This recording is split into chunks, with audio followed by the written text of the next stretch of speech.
welcome to another Wolftime gaming video. Today I'm going to be painting up Skarbrand for use in Warhammer 40k, probably Warhammer 30k as a bit of a runestorm demon, and also a potential to use in Age of Sigmar / the Old World when that comes out, hopefully next year at some point. The first step is the basing though, so that's what this video is about, but as always, let's get the kettle on before we get started.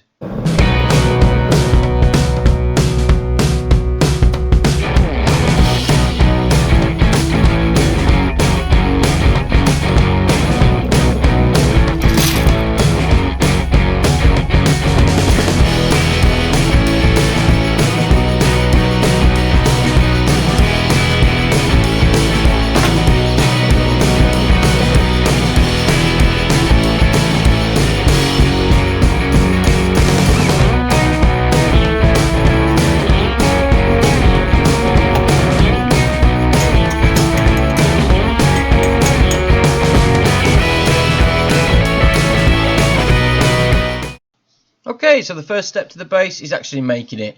So I picked up some cork. You can pick this up from eBay or anywhere like that. Maybe some hobby shops and things have got some.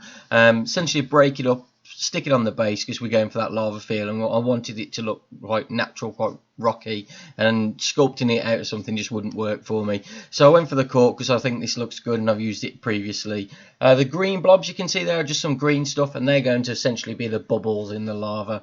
If I was to do this again, I probably would have gone with green stuff to cover the whole base to smooth it off, but you'll see what I mean when we get to the end, but I think it looks okay. The next step is actually base coating the actual base itself.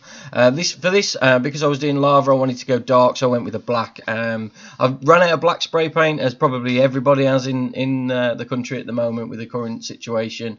So I just brush painted it on, just to use Corvus black for this, which is like a bluey grey sort of a black, but it works okay. Okay, so the first step in painting the actual rocks themselves was essentially to make them grey. So the first colour I used was Mechanica Standard Grey. Dry brush the whole thing, and then I used a Dawnstone on top of that to really bring up the colours of the actual rock itself. As you can see here, it just highlights just the edges, makes it look like a rock essentially, which is exactly the look I was going for. Next was to actually start on the lava. Now this is the first time I've done a lava base, so it's a lot of experimenting. There's loads of photos online to be able to actually have a look at and try and compare. But essentially I started with a corn red, just gave it a complete base of corn red, apart from just next to the rocks, because I wanted them to look quite dark where the lava was drying, so you can see a slightly darker area towards the rocks. To then build it up, the next colour I went for was Mephiston red. You can see it's slightly brighter, and this was a process of building it up a little bit at a time. I went straight on the top of the corn red as well, as I did with all the other colours, and just to try and blend the paint a little bit more as we went in. So that was a slightly brighter colour.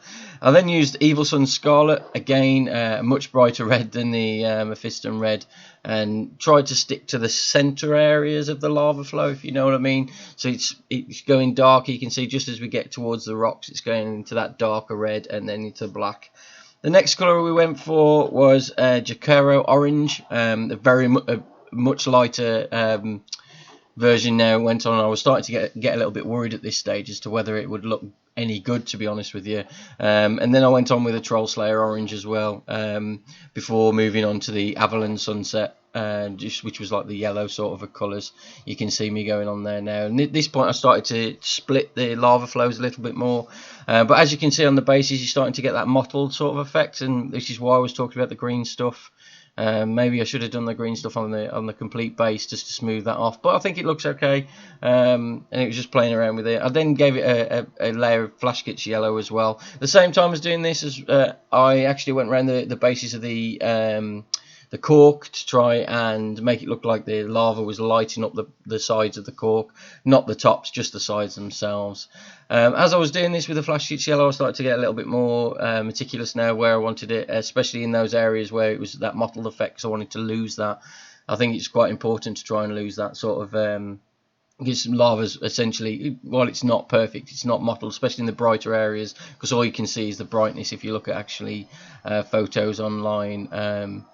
But I think it was starting to take shape. I could start to see where I wanted the lava to flow, and where I wanted those brighter areas, where, you know, the darker areas are where it's all sort of cooling down, and it was starting to look really, really good.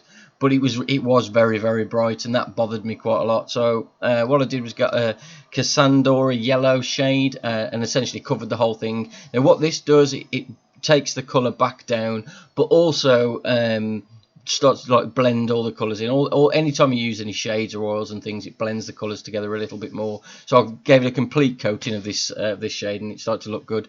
I also highlighted the bubbles in with a white as well, just to make them really stand out. And I think it started to look really good at this point. I was a little bit disappointed with the matte sort of a colour on this, so what I did, I got some satin varnish and just covered the whole base with the satin varnish to try and make it sort of shine a little bit, I suppose, rather than it just being that base matte colour.